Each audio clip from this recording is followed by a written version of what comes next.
warm welcome to all of you. And I would like to introduce Karen Casper to you. From her earliest age, Karen Casper possessed both a natural artistic ability and a deep love of horses. She began drawing horses before she could read. She learned to paint them by a grade school and embarked on a diligent self-study of equine arts that continues until today. She did her first sculpture in 1984 after a continuing dream in which she saw her hands creating a horse head in clay. Since then, Karen Casper's art has become well known in the equestrian world. She continues to express her love for horses through an extraordinary versatility in both painting and sculpturing. The distinctive realism of Karen's sculpting style is easily recognized, and she is greatly honored with prestigious commissions, both national and international, to portray significant sires, legendary mares, and prominent winners in several breeds, not only in Arabian horses. Setting new standards for the remarkable likeness of her bronzes, every detail of each portrait sculpture is paramount to the artists. The latest sculptures which she did for breeders here in Kuwait were the sculpture of the legendary Ensata Hijazi, whom you see here in front of you, and the exotic Asfo Al-Wab, owned by Barak Al-Hajri, of course Hijazi, owned by Mr. Mohammed Jassim Al-Mazouk. And currently, she works on 2 new sculptures commissioned by Her Highness Sheikh Hasara Fahad Al-Sabah. This workshop is about art as in life, creating sculpture portraits from life study. Ladies and gentlemen, it is my great pleasure and honor to welcome Karen Casper from the United States here with us at Beit Al Arab in Kuwait. Thank you, Karen, for coming. What an introduction, wow. I wish my husband was here to hear it. Thank you very much. Can everyone hear okay? I'm not talking too loud or too quiet, it's all right? Thank you. I'm really happy that we had a turnout tonight because as an artist, you do your best in your art, but sometimes you don't get the chance to tell the work behind it, what's really involved behind it. And I have the chance to show that in presentations this evening. So before we start, I think on everyone's table there's a little clay, and I would like you to just please take a bit of it, I'm stealing, and just hold it in your hands, maybe break it and hold it in your hands. This is actually a professional sculpting clay called classic clay. It's non-toxic, it won't hurt anything, but you'll feel it warm in your hands. And how many of you have ever sculpted before? Yes, great. How many of you made things when you were children? Awesome. I did my first sculpture out of children's clay, the kind that you bake in the oven, because I wanted to do a sculpture and I didn't know they were really professional clays, so my first one was out of a children's clay, my first horse head. So if you make a little horse tonight with this clay, you're starting better than me because you're using professional sculpting clay. But I'd just like you to get a feel for it and maybe take off a piece about this size and roll it in the palm of your hands into a circle and try and make the most perfect circle that you can. You'll find that it gets nice and soft. Of course, this isn't a circle yet, but you can press it and form it. Do you see how it's easy to, oh no, you guys aren't going to escape. Here, make a circle like everybody else.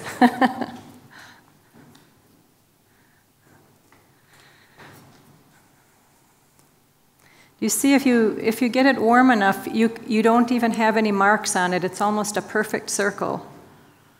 And then go ahead and squash it. Just squash it. You see there's an indentation now where your fingers were? Can you see the light around the rim where I squashed it? You see there's a little line of light before it recesses into shadow? If you can do this, you can sculpt a horse. Because you have to be able to see light and shadow on form. That's what defines form. If there's no lights on, you don't know there's a form there. And you learn to read the clay. Where it's highlighted, it's higher, and where it's recessed, it's in shadow from the light. As you move it around in the light, you can change the shadow. And if you take another little bit of clay and you make a hole in your shape and add the little bit back into it, try and blend it back out so that there's no more shadow, so it's perfectly filling the hole and smoothed out so you don't see a sharp line of highlight anymore. It becomes one with the form. Might take a little bit, and sometimes the temperature of the clay with your fingers will be easier once it's a bit warm. So basically I'm trying to erase the shadow by blending some clay and filling the recess. Everybody with me so far? If you can do that, you can sculpt horses. Because what I'll show you later when we look at some pieces in progress, a lot of what I'm doing is looking at photographs of the horse or the living horse. I'm determining where there's highlights on the clay and where there's shadows, and they need to be the same in art as in life. So I'm happy for you to all take this clay and play with it. The nice thing about it is if you don't like what you made, you can do this, roll it back up together, and it lives to fight another day. When we make larger sculptures, of course, the clay is too soft to hold its form, and we'll build an armature. So I'm going to show you tonight how I build armatures inside of my horse sculptures. So I believe there's a handout on how we did the Ensata Hijazi sculpture. And this was a very personal piece for me because I saw him when he was first born at Ensata as a foal. And later in life, I had a daughter of his who I loved very much and had her for 17 years. So when Muhammad asked me to do a sculpture of Hijazi, it was really a personal labor of love for me because I think a great deal of this horse and his place in history. So everyone has a handout of all of the images from this presentation. So I'll just go through it in English. Mr. Marzouk had an idea of the sculpture he wanted. He liked very much this Gigi Grasso photo. He liked the prance. And I have pictures of Hijazi in this pose from over the years because this is how he would set up to tease a mare.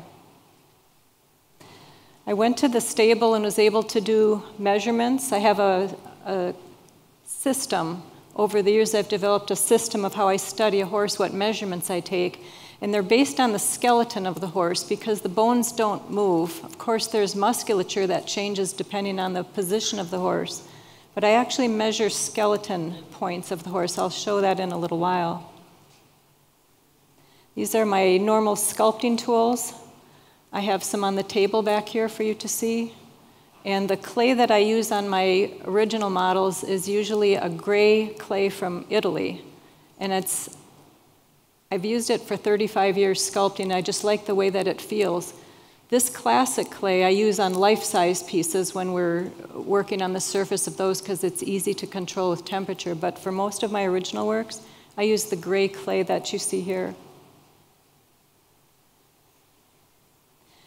So when I take my sculpture and begin to develop it, I have a lot of reference photos of the horse. And I think this is one of my secret weapons, but I take a lot of pictures of my sculptures as I'm developing them.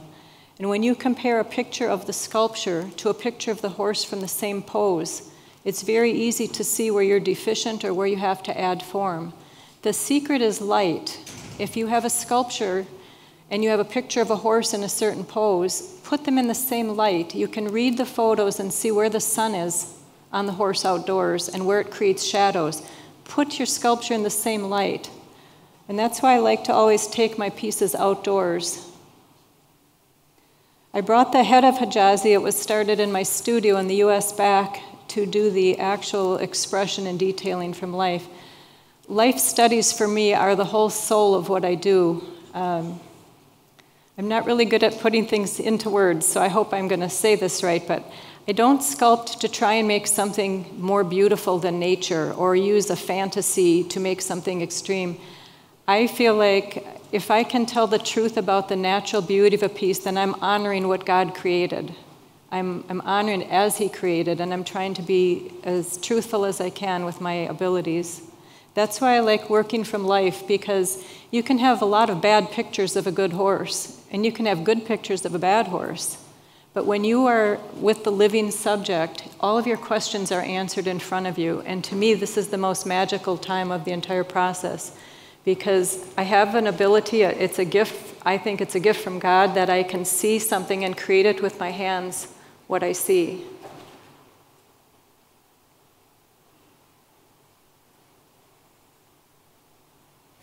My final checks on the sculpture are to take it outdoors in natural light and do photos that I again compare to all my resources of the individual. And sometimes looking at the sculpture, you don't see your error, but when you look at a picture of the sculpture, you immediately see it. It's easier to judge on a two-dimensional picture. This is a mock-up of the base. It's made out of paper, but it was just to get the proportion right before we sculpted that base. So because you all have a handout, I don't want to spend too long telling you everything you're going to see, but I'll talk quickly through the process. A piece of this size is too big for the foundries we use to cast all at once, so we divide it up. We do the molds in our studio. So here we've cut the front leg and the head off, and we mount them because we're going to mold them. Maybe I should stop for a minute and explain the process of mold, because this is something a lot of people, including me in the beginning, struggle a little bit with. When you make a sculpture out of soft clay, say that we're sculpting my fist, okay? I made this in clay. It didn't exist before, and now I created this positive form. I want to cast this soft clay hand into bronze, but it will melt. How do you do it? You have to go through a positive, negative, positive, negative, positive process. So let me just give you this example just using my hand, and then I think you'll more easily understand the pictures of how we cast the sculpture. Pretend that this hand is in clay. The next thing we have to do is make a mold around it. So we paint liquid rubber around this clay hand, so it coats it. That's what we're doing in this step. When the rubber is cured, it's still soft, floppy rubber, but it encases the clay hand. We make plaster outer shells, a piece of plaster that locks around it, 2 or 3 sometimes. Because when the plaster stays hard like a clam shell or an oyster shell. We take the plaster pieces off and cut the rubber and peel the rubber off of the clay hand. Now we have a negative rubber that's exactly the shape inside. Do you understand that? So we had a positive clay hand, but now we have a negative rubber that inside is perfectly the shape of that hand. And we put it in the plaster shells because if we let it by itself, it's soft. It's floppy. So the plaster is called the mother mold. It goes around. So now we have a negative rubber mold with plaster holding its shape. So that's a negative. We went from positive clay to negative rubber mold. Then we pour wax, hot wax. The wax I use looks like chocolate. We heat it and we pour the wax, liquid wax in, and roll it around into this negative mold. It coats the inside like candy a bit, hollow. And then when that's cured, or cold, when the wax cools, we take apart the plaster, peel off the rubber, and now we have a positive again, but it's wax. It's wax and it's hollow. So we've gone from positive clay to negative rubber mold, pouring in wax, to a positive exact form in wax. It shrinks sometimes between 2 and 3%. Anything hot as it cools will shrink a bit, but it's usually proportionate. So now we've got this wax. What do we do with it? We still want to make our bronze. So we take this wax hand to an art foundry, and they go through a process of encasing this wax hand in ceramic shell. They turn it in a different direction and put a bit of a shape of a funnel on it in wax, and they dip it into liquid ceramic. It's like a big vat of, imagine like white soup.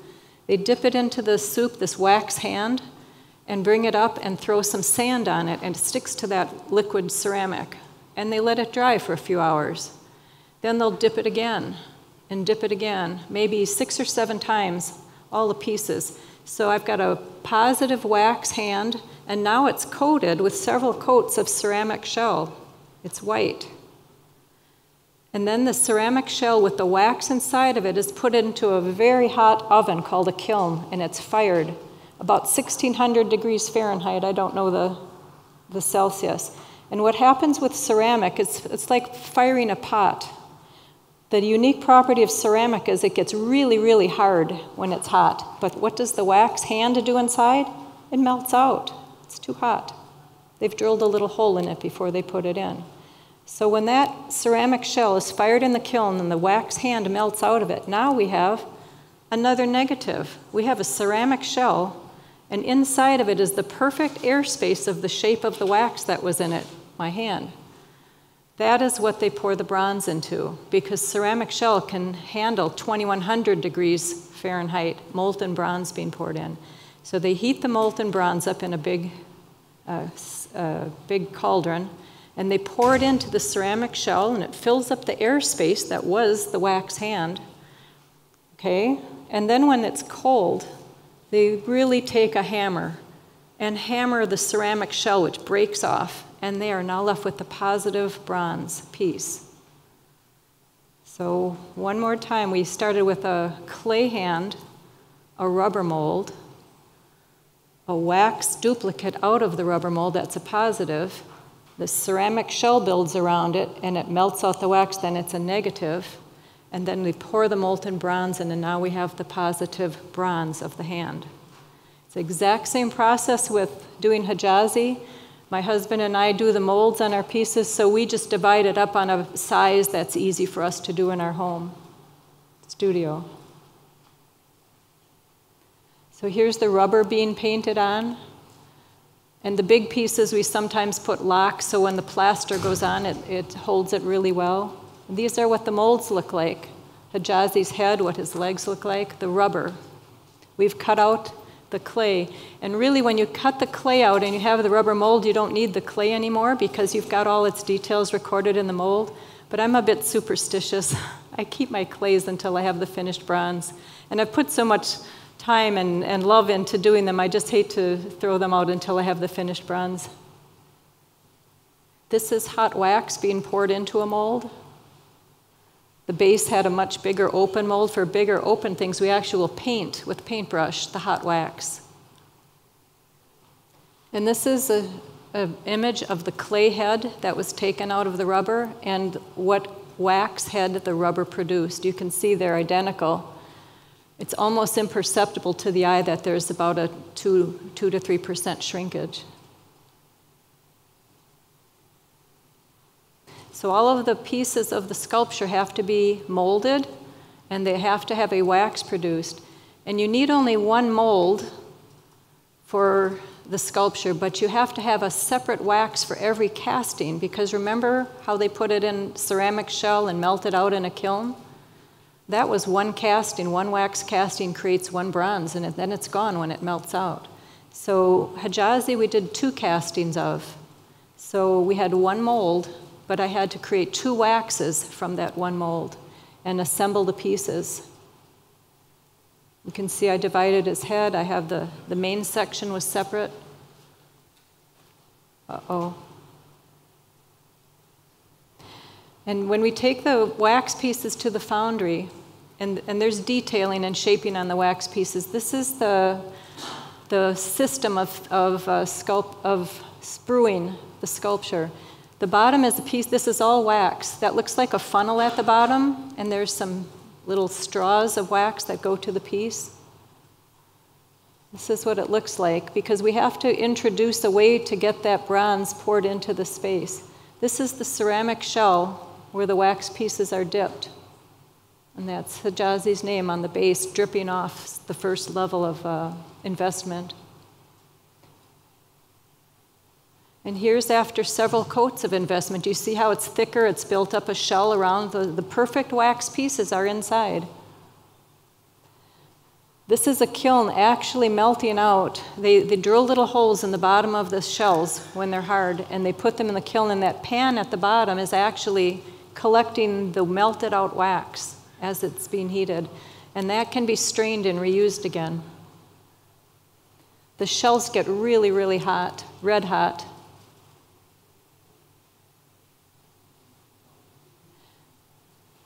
Here's the bronze actually being heated up in the kiln, and behind it are some of the shell pieces ready to cast. It's a big, complicated, and dangerous process. If you've ever have the chance to go see a pour, I'd encourage you to do so. It's fascinating. I've been doing this for 35 years, and I'm always fascinated to watch the pours, to realize that it's an ancient process. For thousands of years, somebody figured it out along the way, and this is actually how jewelry is cast in a type of lost wax process. That they have long tongs that actually guide the cauldron of bronze, and the bronze cauldron itself is suspended from a chain to support its weight. So these guys with all their hot gear are just guiding it, and you see they're pouring it into the funnel shape that they had added in the wax. Because when it's invested in ceramic, now there's a ceramic funnel, and it's hollow inside, there's no more wax. So when you pour bronze into that funnel shape, it goes down through those spaces into the entire air space that our wax piece used to take up inside. And we really do break it out with a hammer, sometimes a jackhammer when it's cooled, because the bronze cools inside. It actually pops and makes loud cracking noises when it cools because it's cracking off pieces of the shell. All of the pieces then have to be sandblasted to remove any residue of the shell, and then tools are used to weld and assemble the piece. And I always participate in, I don't weld myself because I'm a blonde and I think I might look at the light when I'm not supposed to, but I'll oversee the welding process because sometimes the fit has to be just right or adjusted in some way. The pieces are put together and assembled, and this is chasing, where the different tools are used to smooth or to redetail the surface of the bronze. That's why it looks shiny. Can you imagine sanding metal if you were used to doing auto body or something like that? It's shiny before you sandblast it again.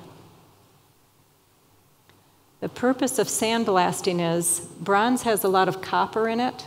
It's like 96 or 97% copper and a couple of other little alloys. But what happens to a copper coin when you leave it out in the elements for some time? It'll get dark. Sometimes you'll see the bronzes in European city centers, they're very dark. Copper oxidizes with the oxygen. So what we want to do is a patina, which is a coloration of the bronze as we desire it to be, and then we want to stop it right there and preserve it so it stays that color. We have to sandblast the entire bronze at one time because the minute we stop sandblasting it, it's starting to react to oxygen in the air. Oxygen in the air is what colors it. So we sandblast the bronze, and then I do a patina with a torch, different chemicals, traditional chemicals, and also sometimes we'll do painted touches, like this piece is natural patina here, and on the dark areas, and then it has a pigment of paint on this particular piece. So I applied the darks, and I masked them off with foil, so that when I'm applying the white, I'm not going to splatter on any of the dark areas that I wanted. I do painted patina for only white horses. I don't do it for chestnuts or bays or grays because, or not grays, but bays and chestnuts, there are traditional patina chemicals that come very close to those, so I'll use traditional wherever possible. But the white horses, unfortunately, I've gotten pretty good at because I also painted before I sculpted. And so I can get them very lifelike, and I enjoy the process. But it takes a long time to do the coloration on a piece like this, especially when you love the horse and you want everything to be just right. I actually apply the white with a torch of with a torch because I evaporate the liquid out of the white as it's not painted like cold. So there's our finished Hijazi. There are 2 of them in the world, Mr. Marzouk owns. And there's certain favorite views I have that were Hijazi to me, or views that I loved about him, and these are two. And having had a daughter of his too, you see the stallion in the mare, and it was a thrill every day to love this mare in my stable and know that she was a Hijazi daughter. When we were wrapping this particular piece, we took it out on the pickup truck in the outdoors because it's going in a big crate, and a piece of the bubble plastic just sort of flew out of my hands and wrapped itself in the wind around it. And I love this picture because it was almost a little magical thing that happened. I felt it was like Pegasus, and the plastic was kind of flapping in the wind against his sides like he was ready to fly. And fly he did. He flew to Kuwait. And I appreciate that Mr. Marzouk allowed us to lend one of his pieces of Hijazi for you all to see here.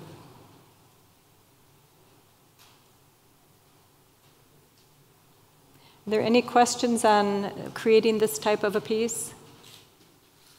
You understand the positive clay, negative rubber mold, positive wax, negative ceramic shell, and positive bronze that comes out?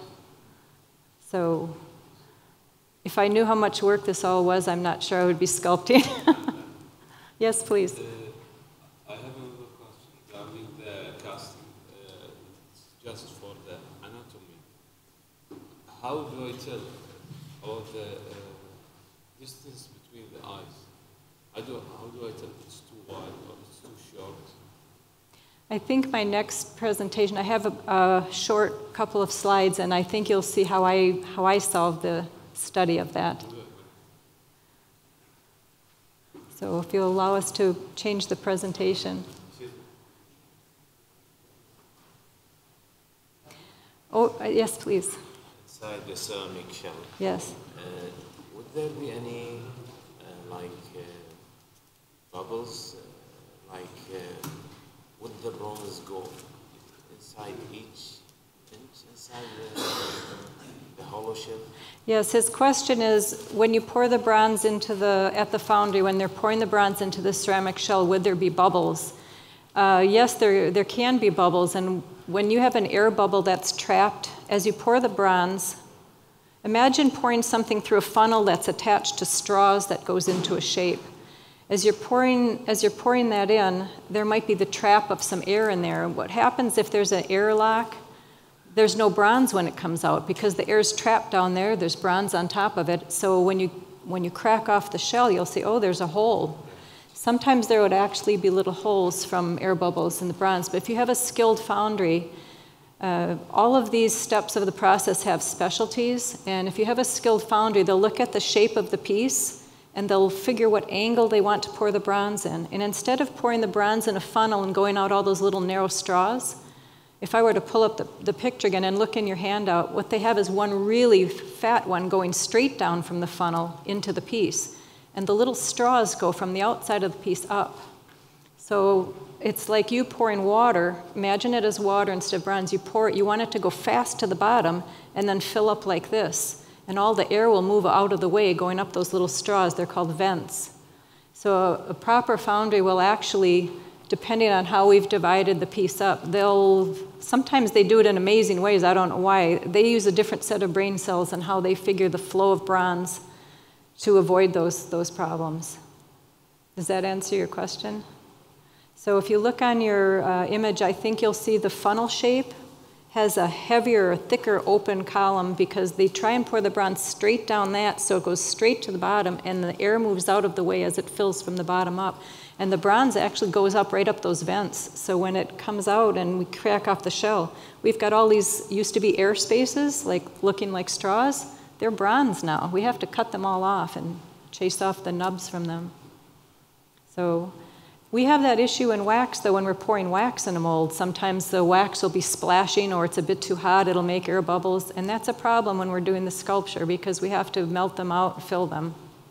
Otherwise, the bronze will only be what the wax is. If we've got a lot of little air bubbles in our wax, we're going to have little air holes in our cast bronze. Another set of brain cells to work on waxes.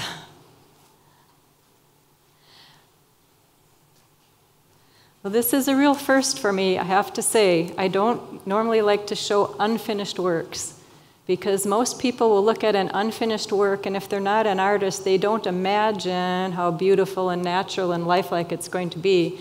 They just look at it and say, oh my God, are you kidding me? But I had the opportunity here at Beit El Arab, and I'm feeling a bit brave. I've got protectors back here. I wanted to show you the pieces I'm doing for Sheikha Sarah of her two beloved foundation mares, Mona and Bashasha. Mona is the black mare, and Bashasha is the gray. And so I have them at different stages here, and it was an opportunity to show you how I actually construct my armatures inside. I'd like to dedicate this presentation to mothers because they give life, the mares as well as our dear mothers. And my mother was so supportive of me wanting to be an artist that I'm so grateful for her. When I was 13 years old, I loved horses since I'm younger, but when I was 13 years old, I saw a horse magazine. The same day I met the first living Arabian, someone gave me a magazine that had an article about Monayat al-Nafus, this straight Egyptian mare from Egypt. And I think I married the sensation of these amazing living creatures with this is my ideal mare. I fell in love with Monayat at age 13 from a magazine.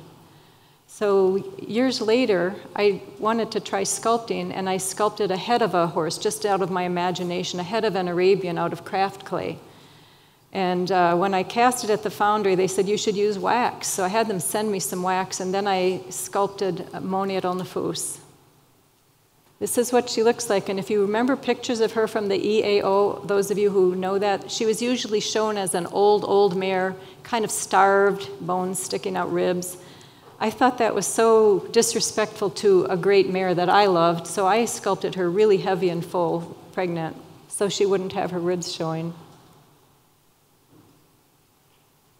When I did that sculpture, it wasn't enough for me to work from magazine photos, so being young and naive, I called up Judith Forbes because she had seen Monayat in life. I wanted somebody, even then I think I was driven toward life study. I asked Judy if she would help me look at my sculpture, and that's how I met Judy Forbes. She invited me to Ensata, and she had a lot of pictures of her own of Monayat, and she helped me with that. So I feel things have gone full circle now, 35 years later. Judy Forbes was involved in my sculpting of Bint Bukra. So we first met over an old mare that I loved, and now, this year, I've had the chance to sculpt an old mare that Judy loved, Bint Bukra. Something really interesting happened on Bint Bukra, two things, and I wanted to put that out because you are all the first ones to really hear this. When Judy, if you know Judy, she's extremely gifted in her memory of horses. She has a memory of horses that she's seen as unparalleled. And when I was doing the sculpture of Bint Bukra, Judy came to my house and was looking at it, and this is right, and that's right, yes, that's her, and she said, but the nostrils weren't. She said, the nostrils were more refined. And so I'm looking at the pictures and I'm making some pictures. No, not like that, not like that. And she said, they're just more refined. And she was trying to describe it to me. And then I watched her hands. As she was talking to me, she was doing this. She said, they're just more refined. And as she did this with her hands, I'm getting electricity even to recall this story to you, I immediately knew what she meant. This was how her hands would move if she was caressing that mare's nostrils, which how many times must she have done that? And then I was just struck with this realization that love remembers love. And when she did that with her hands, I said, Judy, I got it. And I did what she did with her fingers on the sculpture, and she said, that's it. So for me, it was just one of these magical things that happen. They're unexpected, but it was understanding how much love remembers the details. And I was able to do the nostrils. So I'm not showing the Bint Bukra sculpture because it's going to be unveiled here at Beit El Arab next February when the book launch for the Bint Bukra book happens. But then another magical thing happened also on the Bint Bukra. I'm going to be sculpting the halter of Bint Bukra on the bronze. And as I got pictures of the halter, Sheikha Sarah sent this picture on the right to me of a mare that Sheikh Sarah owns, who has many crosses to Bint Bukra, a young mare, I think she's maybe 7 or 8 years old, wearing the actual Bint Bukra historic halter. When I saw the pictures of Reem, another magical, unexpected thing happened. Until then, I've sculpted many historical Arabian horses from pictures, horses that happened before my time. I never knew them in life, but there's a lot of pictures, like Marafik, for example, or Nazir. And I've looked at many pictures of those horses, and of course, I'm looking at the form, interpreting the light, making the form as close as I possibly can. But until I saw this picture of Reem, and that's Bint Bukra on the left, I realized that I'm reinterpreting Bint Bukra's analysis of her photos through a living descendant. All of a sudden, it's like I had new glasses, and I saw Bint Bukra as alive, not on the paper of the photographs, but through the experience I have had with Bint Bukra descendants.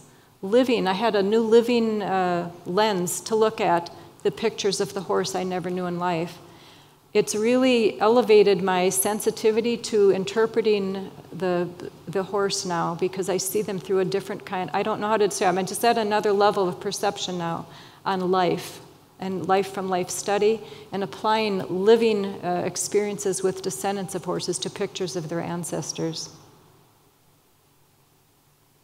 So for Mona and Bashasha, again, like in the Hijazi handout, I start by doing life studies. I've developed a set of pages that give me the skeletal points of the horse so that I can take some measurements. And to answer your question about how do you know if it's correct or not, I'll show you how I mark them off. I use a centimeter tape because I'm not a math whiz, and I can translate centimeters at whatever scale I'm going to be doing. It's easy. This is a diagram of one of my old mares, but with a skeleton inside. And I don't know if you can see, but I've got some little red dots on here. See one right there where you would say the top of the wither is? There's one right here where there's a bone in the top of the neck before it meets the skull. There's the 2 points of the hip here. There's the point of the back of the pelvis. This defines the side, from side to side, the pelvis, and this the back. And the other one is the point of the shoulder, which is right here. Can you all see the little shadow that's right under this point? That's because there's a bone underneath there. And that determines how long the horse's body is from this bone to the back of the pelvis. So I actually will measure these on a horse. And I'm going to show them to you again because I mark them with toothpicks in my clay. Here's the wither, the bone where the top of the neck is, the 2 points, top and bottom of the side of the pelvis, the back, and the point of shoulder. Now, these 2 mares are such a wonderful subject for me. Some people love the stallions about Arabians, their vim and vigor and how spirited, and some people love the baby foals and they're so cute, and that's what they really love. I'm sorry, but I love the old mares. Maybe being an old mare myself has something to do with it. But I love old mares. I love that they've had foals. I love to make them comfortable when they're pregnant. I love to honor and respect them and treasure them in their old age, and I've had several. It's some special draw that I have to the mares. These 2 mares, Mona and Bashasha, were purchased at the same time as young mares and became the foundation for Sheikh Asser's program. So they've lived together for quite a number of years. I find that they have an interesting relationship together. And if I were to put it in human terms, because I like to observe my life study subjects, what's their character? What do they think? How do they react to things? These 2 girls have been together so long, I perceive like a mutual respect, an affection, almost a protective nature about them. They're so familiar with each other, like you might have with a friend you've known since childhood. There's just a natural symbiotic relationship that they have. So to do that in sculpture, we actually want to sculpt them on separate bases so that we can position them in the natural way that they would be with each other, not once, but many combinations. So I did a small wax. They're tiny little waxes, I'll show you in a minute. They're very small. And I find that when I'm conceiving sculpture, you can't do it in sketches because there's too many views to work out. But if you do it in a little mini sculpture, all your views are worked out quickly by hand. So you see Mona on the left, the black mare, and Bashash on the right. They're very different from each other, but we're positioning them in such a way as they can have this natural friendship expressed, and it's movable, it can be changed. On the larger sculptures, and Mona and Bashash's sculptures will be the same as Hijazi, I used to just build the body out every time with wax and clay, and it's very heavy. I actually went and had someone take my dimensions and make foam bodies because they're lighter weight. And don't be tricked to thinking that I got a great head start on it because they're the shape of a body. I make them smaller than the body that I want because I want to be able to put clay on. You see the toothpicks? You see the toothpick right here for marking the point of shoulder, marking the wither. I'll mark the hips, and this is the point of shoulder from the front. I mark these with toothpicks, and I leave the toothpicks in because once I've measured them out to match my life study measurements of the horse, then I don't have to look for them and remeasure that. I leave them where I can see them. And this is my kitchen. I sculpt in my kitchen. The foam body is sealed with a shellac that's brown. Here it's just painted brown, but I leave all the toothpicks in, and I've added wires for the legs. I use a copper wire for the legs. And this is clay added to it. And the next step, it's kind of hard to see here, but I have to take wax and kind of wind a strip of wax down the leg, and I make a knob for the knee out of wax and in the ankles. Because if I just put that soft clay like you were handling on a wire or a little pipe, and you push on it, it can spin around on the clay a little bit. The clay will spin around. But if I make an irregular shape of wax, I press it on warm, and then it sets, it's cold, it's got enough tooth to hold the clay, and I can build the clay up onto the clay, and it doesn't spin around the leg. Now I can tell who these horses are very easily, because Mona has a higher croup and lower tail set, and Bashash's tail set is quite high. So they're already, I've toothpicked out the form of the elevations of the top line. This is further developing. I know they're headless right now, but I do that by design. I like to do the heads last, because I learned early in my career that you want to get to the icing on the cake, you want to get to that beautiful Arabian face, and sometimes you go to that first, but then you miss some points of likeness in the body. And I like to do it without the head first and make sure it looks exactly like I see that horse without the face looking back at me and saying, I'm done. Now this is how I add my head structures. Inside the foam, I recess this is a pipe fitting, but it's just I don't even know the name of the piece. It's a little end from a pipe fitting, because I want to put wires that go down into that recess. Because I was going to bring these sculptures here to Kuwait, I have to fit them in a suitcase. I had to cut the head and neck off, so I made that structure divided here so I can easily take the head and neck off and pack it in the suitcase with the big body. This is what it looked like at this stage, and this is what the little mini wax is. You'll see these in a minute. The mini waxes are about 5.5% life scale, and this wither height is 33% life scale. And that's Bashash's. So I've had that little recess in the neck, and these wires go down into the neck right there. And now I'm adding wax for the top and bottom line of the necks. And the skulls that I use, I sculpted myself. I sculpted a skull, basically a skull shape for a 33% scale horse. So it's a little smaller than this, because I want to be able to have that wax to start with every time and then build my clay onto it. And the ears, I make out of wax. Sorry. The ears I make out of wax, smaller than the horse's ear, and then I cover the wax with clay, because clay itself is too soft to make a thin little ear. It would bend all the time, but the wax gives it enough body, and also the wax, you can shape it very nicely in the wax after you're moving along on the sculpture. Also in my system, I take certain dimensions of the horse. This is a side view and a front view, and toothpicks again. I know where, this is a skeletal bone on the skull. I mark how far apart that is, and I mark it with a toothpick. These are the points of the facial crest, which we call tear bones. It's this spot right here. I mark it with a toothpick, how wide that is. It's a caliper measurement taken off the real horse.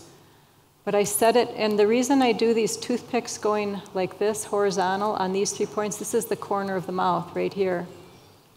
Because I have to keep a sense of the symmetry of the horse's head from the front view. If you're just forming a horse's head on one side, then you turn it around and form the other side, you can have one eye up here and one down there, and the corner of the mouth is here.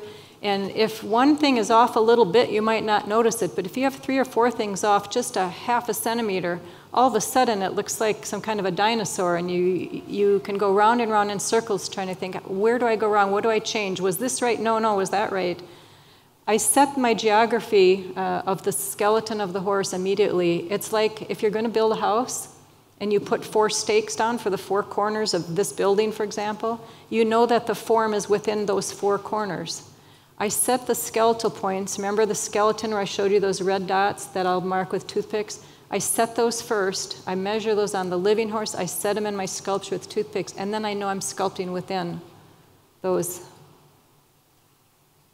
So we took the sculpture just the other day. I arrived 2 days ago to see Bashash, and this was her reaction because I hadn't yet done a stable session with her, but I don't think she was very impressed.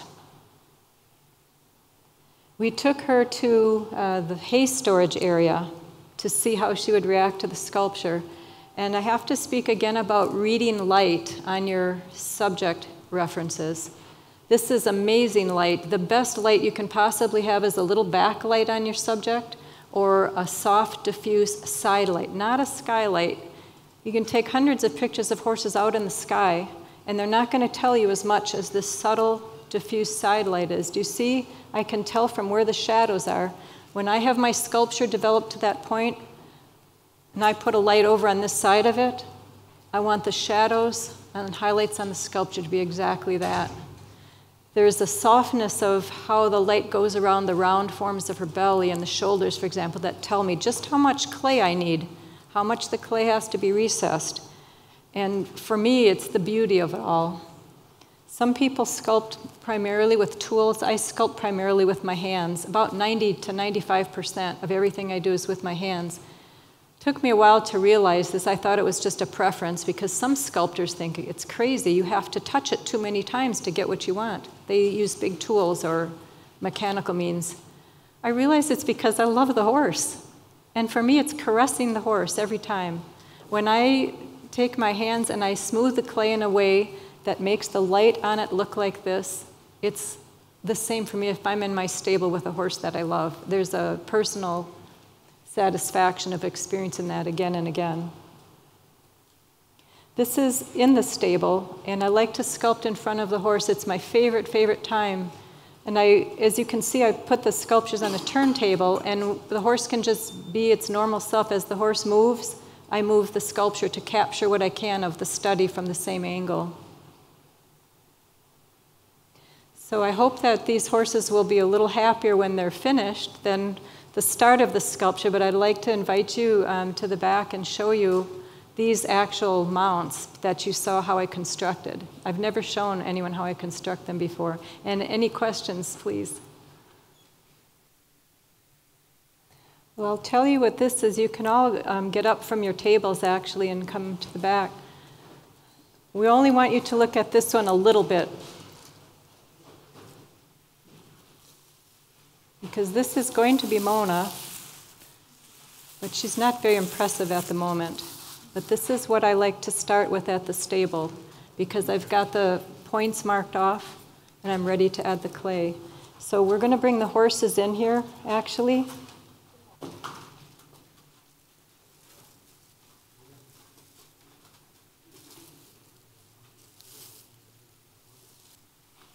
Oh, aren't they beautiful? No.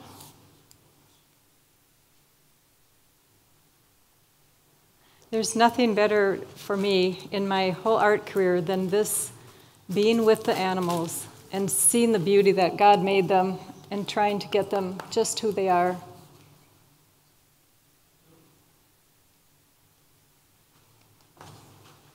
So we've got some appointments, these ladies and I, in the coming days. I'll be working in the stable on both of their sculptures.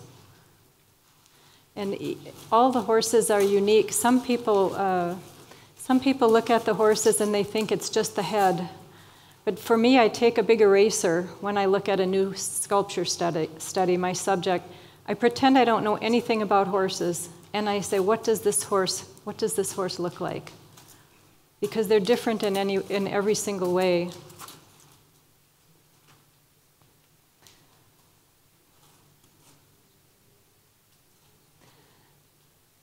So I don't know if the horses will want to stand here much longer, but you get the idea of where I'm going with the individuality of these pieces, and in a way that we can sculpt not only the individuals, but the relationship that they have together. Can you turn her just looking this direction, please? Yes, that's fine, thank you. One of the things that, and they all have, everything about them is unique, but she has, you see here, do you call this the thumbprint of Allah, for example? Do you know what I'm talking about? A little indentation, as if someone has pressed a thumb. There's some unique things about each of these girls, but that is something that, of course, we have to capture in the sculpture itself. So I don't think I have it quite in the right place. I think it's a little lower than that.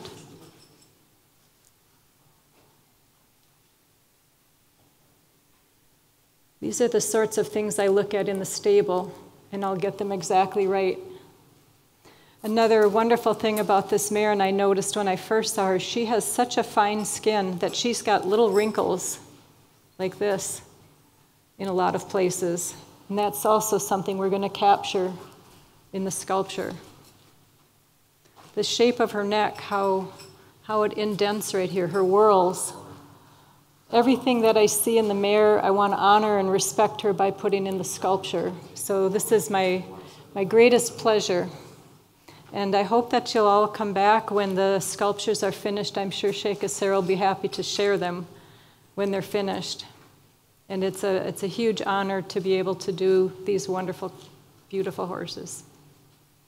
So thank you so much for bringing them in. Mona wasn't impressed with her sculpture yet. But she will be before I'm done, because I won't be done till she's happy. Thank you. Can't wait to get to work tomorrow. My work is play to me.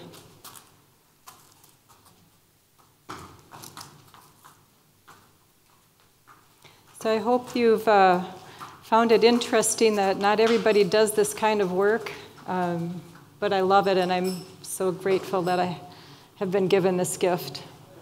And for me, the biggest satisfaction I might have in some time is years from now, maybe even when I'm gone, that someone will look at one of my sculptures of Mona or Bashasha and say, that horse really looked that way because Karen Casper sculpted it.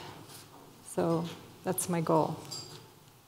Thank you very much. I'm happy to answer any questions if you'd like to see some of the tools that we use. And her mother, and they all have a big spring. I don't have enough clay on her yet. She actually comes out even more here. But I was running out of clay, and I had my husband ship me some more clay. It's coming Thursday, because she actually comes out more than this. She has these wonderful wrinkles when you look at her, really fine. There's a lot of them. And those are going to have to be the last thing I do, because because you'll rub them out as you're doing things. One of the last things. Yeah. Oh, I'm sorry I didn't explain. These are waxes.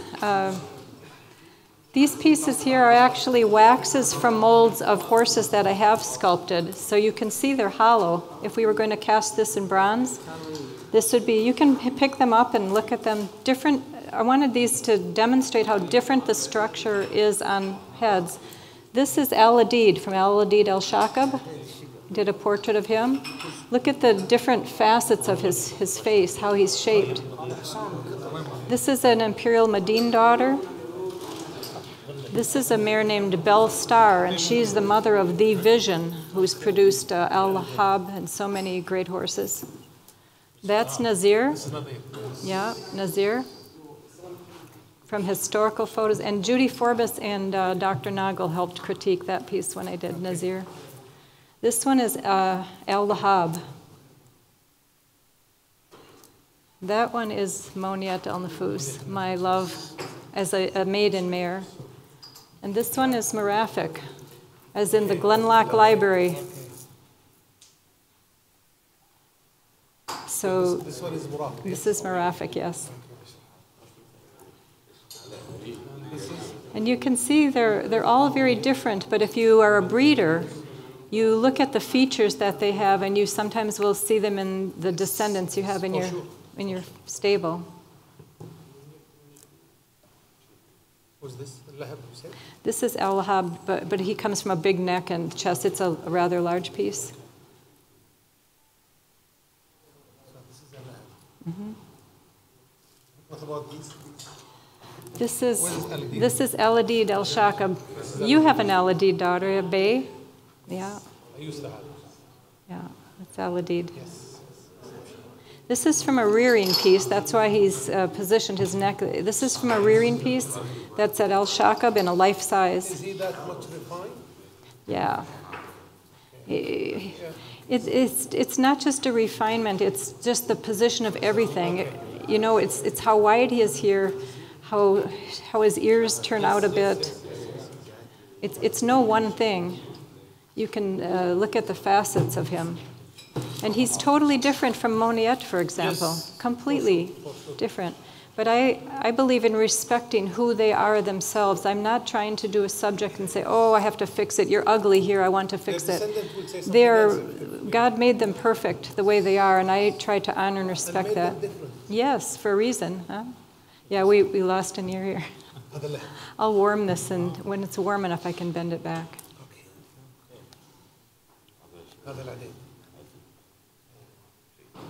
That's better. This was an Imperial Medine daughter that was trotting for Rakan al-Tabashi as Al-Falah. He has a Bay Medine daughter, and I studied her in the States before he imported her. I did a life size of this mare trotting with a filly. That's at his farm. Yeah. This is the small model. For anyone who's interested in life-size pieces, the two things I would tell you about life-size pieces are, it's all exactly the same process. The pieces are just bigger. But we do an enlargement process. I first have to do a small model that's manageable, like in this size, and it's called a maquette. You completely finish it, and we have it cast in bronze. But then we take that piece and have a digital enlarger, do a scan of it. And then they cut foam pieces.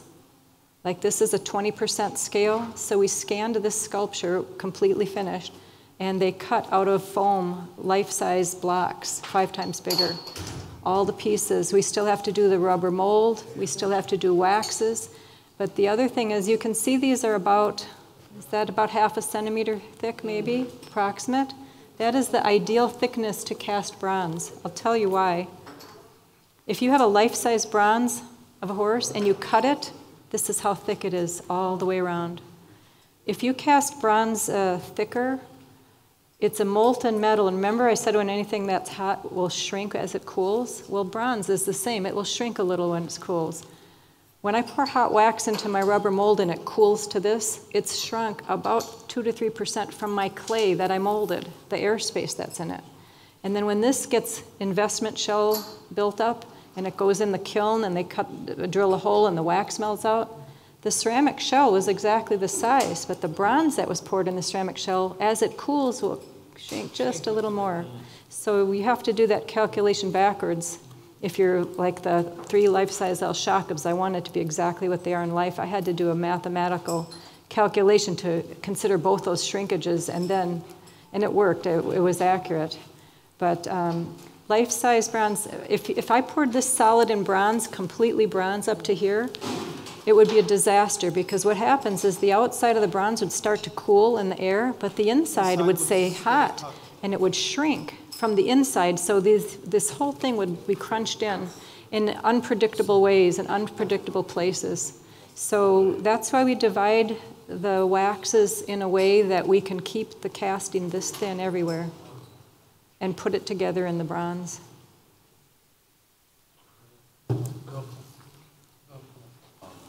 So I understand you have some sculptors here in Kuwait. You have a club? Do you have a sculpting club? Do you get together and talk shop? Sometimes. Yeah. It's nice to know you're not the only crazy person, huh? I have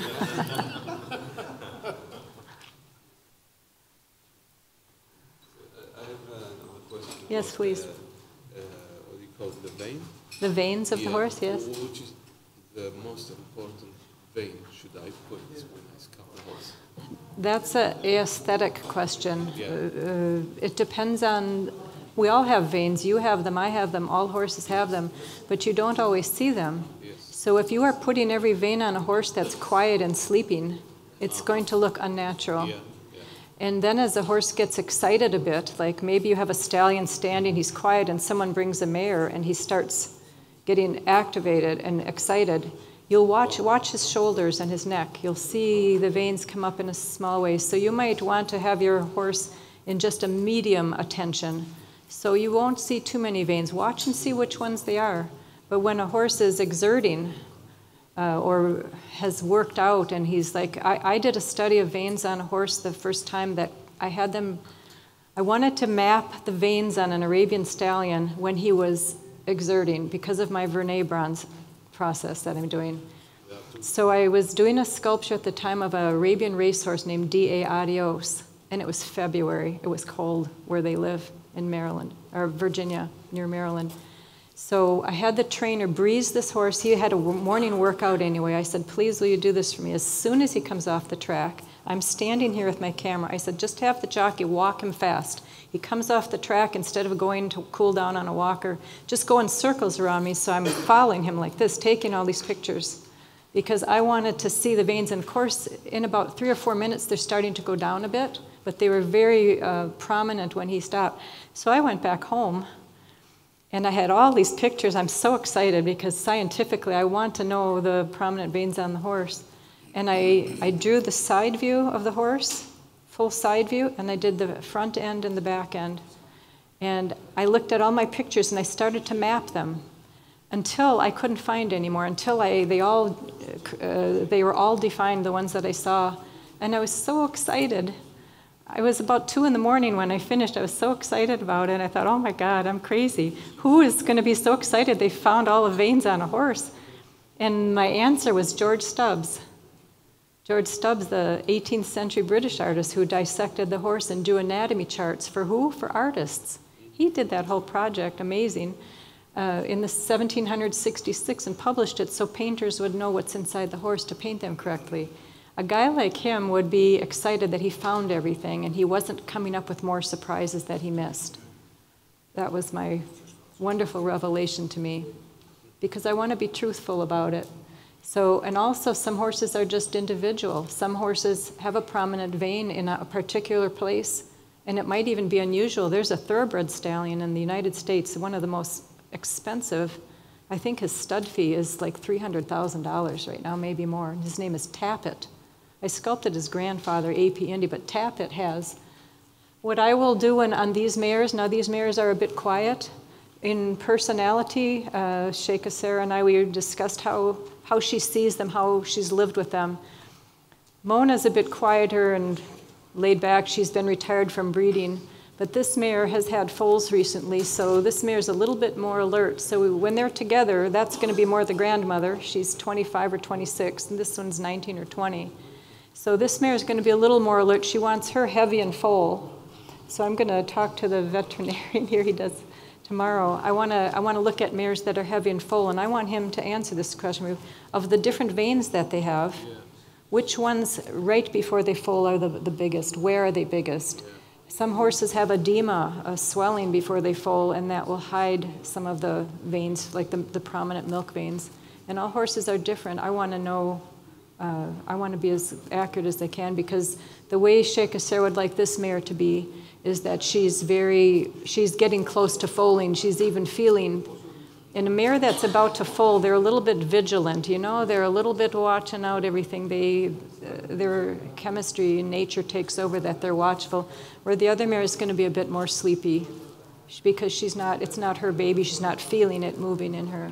And we love the play of that, the way we're going to sculpt these. So if you don't see the vein, you don't put it. I won't, no. Because you usually see in too many horses, I see the vein here. Okay, there's arteries and there's veins. Yeah. Veins are the return to the heart, and they're tiny. Yeah. Arteries are the big ones. There's a big prominent one here that will always be seen, even if the horse is not excited. Well, you have to look on the anatomy charts, but there's an artery here, and there's another one here in the back leg. These are arteries. Arteries are always there, whether the blood is pumping or not. They should be defined as they're defined on the horse. Some are prominent, and some are under a lot of, some you have to look for. They disappear under muscling in places. Yeah. Arteries, you mean this is the blood going out from the heart. So it goes out in a big way, and it comes back in a small way through veins.